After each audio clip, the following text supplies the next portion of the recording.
Day 19 English ಕಲೀರಿ ಸ್ನೇಹಿತರೆ. ಇವತ್ತು ನಾವು ಪ್ರಿಪೊಸಿಷನ್ಸ್ಗಳ ಬಗ್ಗೆ ಸ್ವಲ್ಪ ಕಲಿಯೋಣ. ನಿನ್ನೆ ನಾನು 2 ಪ್ರಿಪೊಸಿಷನ್ಸ್ಗಳ ಬಗ್ಗೆ ನಿಮಗೆ ಹೇಳಿದ್ದೆ, ಪ್ರಿಪೊಸಿಷನ್ಸ್ ಆಫ್ ಪ್ಲೇಸ್ ಮತ್ತು ಪ್ರಿಪೊಸಿಷನ್ಸ್ ಆಫ್ ಟೈಮ್. ಇವತ್ತು ಉಳಿದ ಪ್ರಿಪೊಸಿಷನ್ಸ್ಗಳ ಬಗ್ಗೆ ಹೇಳ್ತಾ ಇದ್ದೇನೆ. ಲಕ್ಷ್ಯ ಕೊಟ್ಟು ಕೇಳಿ, ಗಮನ ಕೊಟ್ಟು ಕೇಳಿ. ಇವತ್ತು ನಾವು ದಿಕ್ಕು ಮತ್ತು ಚಲನೆಗೆ prepositions of direction or prepositions of movement ಬಗ್ಗೆ ಕಲಿಯೋಣ. ಇವು ಚಲನೆಯ ದಿಕ್ಕನ್ನು ಸೂಚಿಸ್ತವೆ. ಟು ಅಂದರೆ ಕಡೆಗೆಗೆ, ಒಂದು ಗುರಿಯತ್ತ ಅಥವಾ ಸ್ಥಳದತ್ತ ಹೋಗುವುದನ್ನು ಸೂಚಿಸುತ್ತದೆ. I am going to Bangalore, ನಾನು ಬೆಂಗಳೂರಿಗೆ ಹೋಗ್ತಿದ್ದೀನಿ. ಹಿ ವಾಕ್ಡ್ ಟು ಸ್ಕೂಲ್, ಅವನು ಶಾಲೆಗೆ ನಡೆದನು.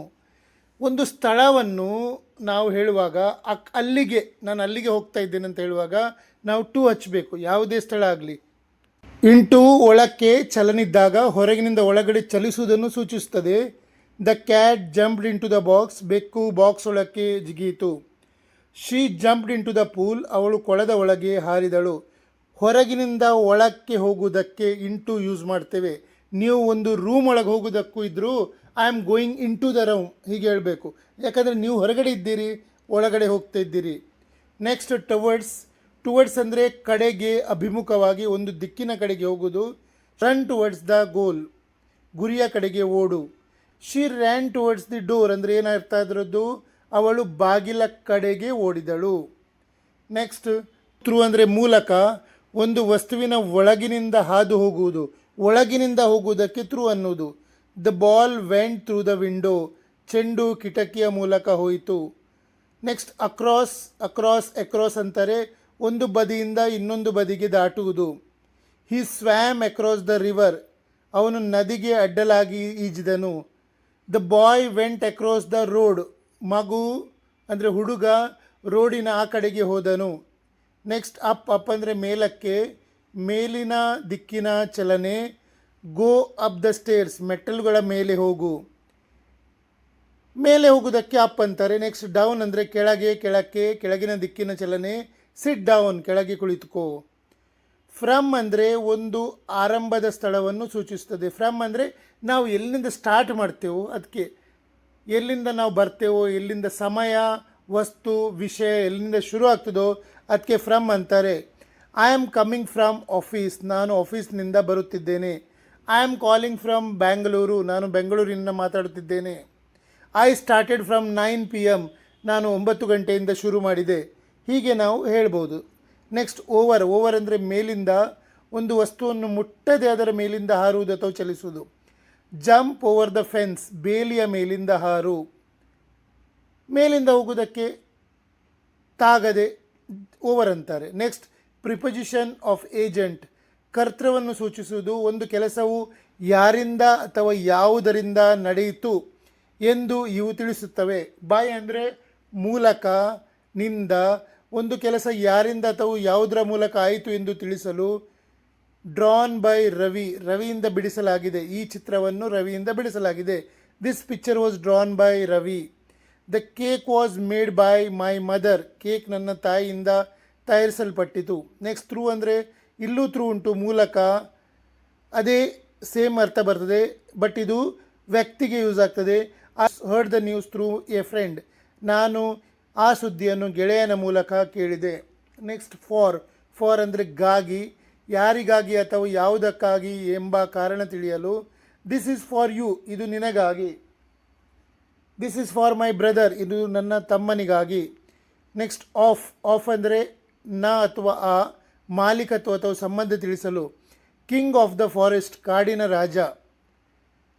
ನೆಕ್ಸ್ಟ್ ಅಬೌಟ್ ಅಂದರೆ ಯಾವುದರ ಬಗ್ಗೆ ವಿಷಯ ತಿಳಿಸಲು. Tell me about your self, ನಿಮ್ಮ ಬಗ್ಗೆ ಹೇಳಿ.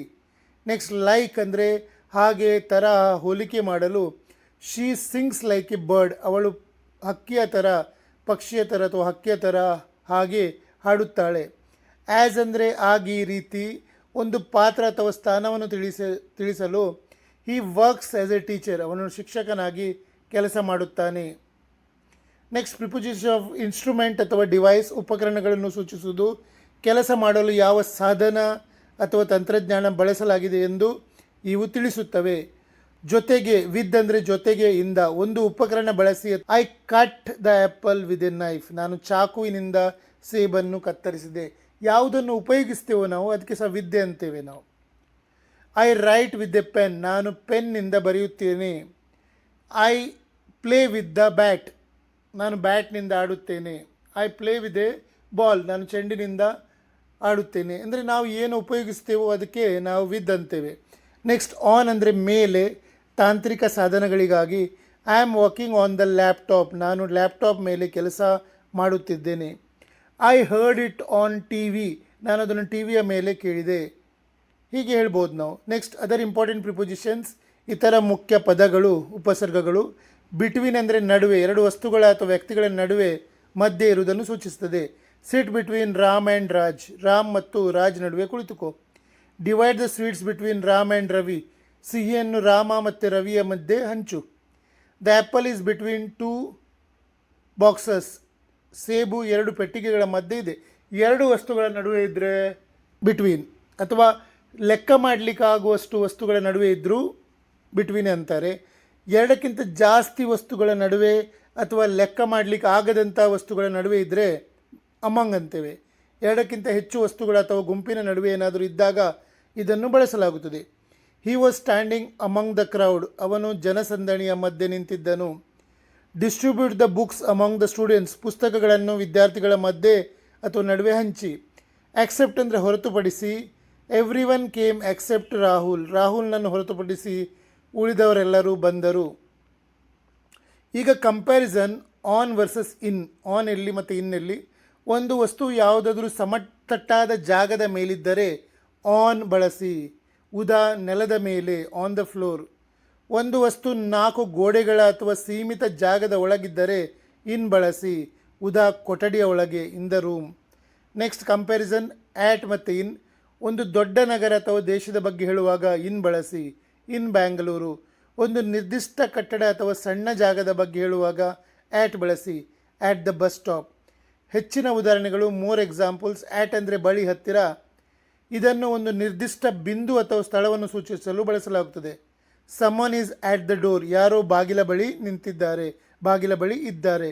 ಅಬವ್ ಅಂದರೆ ಮೇಲ್ಭಾಗದಲ್ಲಿ, ಒಂದು ವಸ್ತುವು ಮತ್ತೊಂದರ ಮೇಲೆ ನೇರವಾಗಿ ಬಟ್ ತಾಗದೇ ಇದ್ದಾಗ, ಎತ್ತರದಲ್ಲಿದ್ದಾಗ ಇದನ್ನು ಬಳಸಲಾಗುತ್ತದೆ. The clock is above the window, ಗಡಿಯಾರವು ಕಿಟಕಿಯ ಮೇಲ್ಭಾಗದಲ್ಲಿ ಇದೆ. ಬಿಲೋ ಅಂದರೆ ಕೆಳಭಾಗದಲ್ಲಿ, ಒಂದು ವಸ್ತು ಮತ್ತೊಂದಕ್ಕಿಂತ ಕೆಳಮಟ್ಟದಲ್ಲಿದ್ದಾಗ, ನೇರವಾಗಿ ಅಡಿಯಲ್ಲದೆ, ಇದು ಇನ್ನೊಂದು ವಸ್ತು ಕವರ್ ಇರಬಾರ್ದು ಬಟ್ ಕೆಳಗಡೆ ಇರಬೇಕು. The valley is below the mountain, ಕಣಿವೆಯು ಪರ್ವತದ ಕೆಳಭಾಗದಲ್ಲಿದೆ. ನೆಕ್ಸ್ಟ್ ಆಪೋಸಿಟ್, ಎದುರುಗಡೆ. ಒಂದು ವಸ್ತು ಮತ್ತೊಂದಕ್ಕೆ ಮುಖಾಮುಖಿಯಾಗಿ ಫೇಸಿಂಗ್ ಈಚ್ ಅದರ್ ಇದ್ದಾಗ ಇದನ್ನು ಬಳಸಲಾಗುತ್ತದೆ. The post office is opposite the bank, ಅಂಚೆ ಕಚೇರಿಯು ಬ್ಯಾಂಕಿನ ಎದುರುಗಡೆ ಇದೆ. ನಾನೀಗ ನಿಮಗೆ ತುಂಬ ಅಂದರೆ ಎಲ್ಲ ಪ್ರಿಪೊಸಿಷನ್ಸ್ಗಳನ್ನು ಹೇಳಿಕೊಟ್ಟಿದ್ದೇನೆ. ಇವತ್ತು ನನ್ನ ಸ್ವರ ಸ್ವಲ್ಪ ಹಾಳಾಗಿದೆ ಮತ್ತು ನನಗೆ ಸ್ವಲ್ಪ ಕೋಲ್ಡ್ ಇದೆ, ಹಾಗಾಗಿ ನನಗೆ ಬೆಳಿಗ್ಗೆಯಿಂದ ವಿಡಿಯೋ ಮಾಡಲಿಕ್ಕೆ ಆಗಲಿಲ್ಲ. ಈಗ ಮಾಡ್ತಾ ಇದ್ದೇನೆ. ಬಟ್ ನಿಮಗೆ ಏನಾದರೂ ಸ್ವಲ್ಪ ಸ್ವರದಲ್ಲಿ ಏನಾದರೂ ವ್ಯತ್ಯಾಸ ಕಂಡ್ರೆ ಸಾರಿ, ಅದಕ್ಕೆ ನನಗೆ ಸ್ವಲ್ಪ ಹೆಲ್ತ್ ಡೌನ್ ಇದೆ. ಬಟ್ ಇದನ್ನು ನೀವು ನಾನಿವತ್ತು ಏನು ಕಲಿಸಿದೇನೋ ಅದನ್ನು ನೀವು ಸ್ವಲ್ಪ ಗಮನವಿಟ್ಟು ಕೇಳಿ ಪ್ರಾಕ್ಟೀಸ್ ಮಾಡಿ. ಮತ್ತು ಇಷ್ಟು ಸುಲಭವಾಗಿ ಯಾರೂ ಕಲಿಸೋದಿಲ್ಲ. ಈಗ ನಾನು ಕಲಿಸಿದ್ದೇನೆ, ಇದನ್ನು ಅರ್ಥ ಮಾಡಿಕೊಂಡ್ರೆ ಸಾಕು. ಪ್ರಿಪೊಸಿಷನ್ಸ್ ಅಷ್ಟು ಈಗ ನಾನು ಎಲ್ಲ ಕಲಿಸಿದ್ದನ್ನು ಎಲ್ಲರೂ ಯೂಸ್ ಮಾಡೋದಿಲ್ಲ, ಅಷ್ಟೊಂದು ಉಪಯೋಗದಲ್ಲಿ ಬರುವುದಿಲ್ಲ. ಬಟ್ ಓಕೆ, ನೀವು ಮಾಡಿದರೆ ತುಂಬ ಚೆನ್ನಾಗಿರ್ತದೆ, ನಿಮ್ಮ ಇಂಗ್ಲೀಷ್ ತುಂಬ ಒಳ್ಳೆಯದಾಗಿ ಆಗ್ತದೆ. ಓಕೆ.